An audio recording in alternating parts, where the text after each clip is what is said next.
This is for when the machine is clogged. We'll open the machine,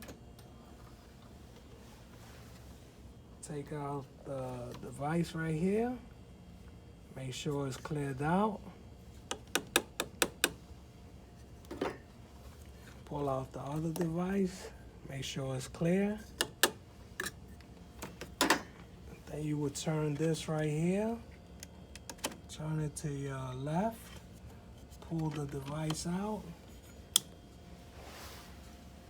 pull this gadget right here, and make sure there's nothing in the tube.